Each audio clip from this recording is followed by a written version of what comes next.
ಮಿಶ್ರಿಕೋಟಿ, ಬೂದನಗುಡ್ಡ, ಚಳಮಟ್ಟಿ ಹಾಗೂ ಕಾಡನಕೊಪ್ಪ ಗ್ರಾಮದ ಸುತ್ತಮುತ್ತಲೂ ಅಕ್ರಮವಾಗಿ ಮಣ್ಣು ಸಾಗಾಟ ಮಾಡುತ್ತಿದ್ದರೂ ಕೂಡ ಸಂಬಂಧಪಟ್ಟ ಅಧಿಕಾರಿಗಳು ಜಾಣ ಮೌನ ವಹಿಸಿರುವುದು ಸಾರ್ವಜನಿಕರ ಆಕ್ರೋಶಕ್ಕೆ ಕಾರಣವಾಗಿದೆ.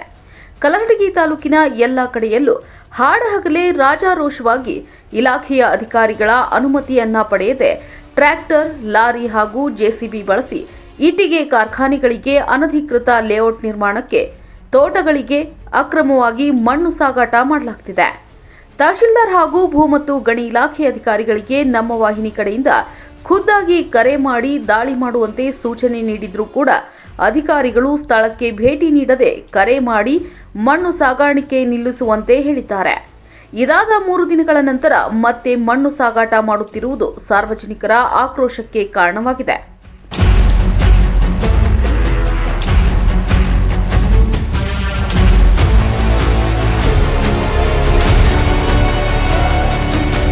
ಅಂದೇ ಸ್ಥಳಕ್ಕೆ ಭೇಟಿ ನೀಡಿ ವಾಹನಗಳನ್ನು ವಶಪಡಿಸಿಕೊಳ್ಳುವುದಾಗಲಿ, ಕೇಸ್ ದಾಖಲಿಸುವುದಾಗಲಿ, ದಂಡ ವಿಧಿಸುವುದಾಗಲಿ ಮಾಡಿದ್ರೆ ಮತ್ತೆಂದು ಯಾರೂ ಸಾಗುವಳಿ ಮಣ್ಣನ್ನ ಅಕ್ರಮವಾಗಿ ಸಾಗಣೆ ಮಾಡುತ್ತಿರಲಿಲ್ಲ ಅಂತಾರೆ ಸಾರ್ವಜನಿಕರು.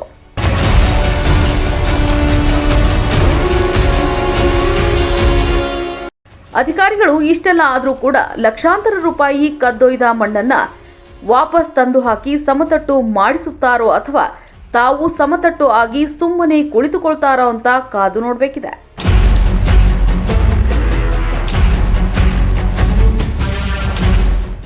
ನೀವು ನೋಡ್ತಿದ್ದೀರಾ, ಇದು ನ್ಯೂಸ್ 88 ಕನ್ನಡ, ಸುದ್ದಿಯ ಜೊತೆ ಸದಾ ನಿಮ್ಮೊಂದಿಗೆ.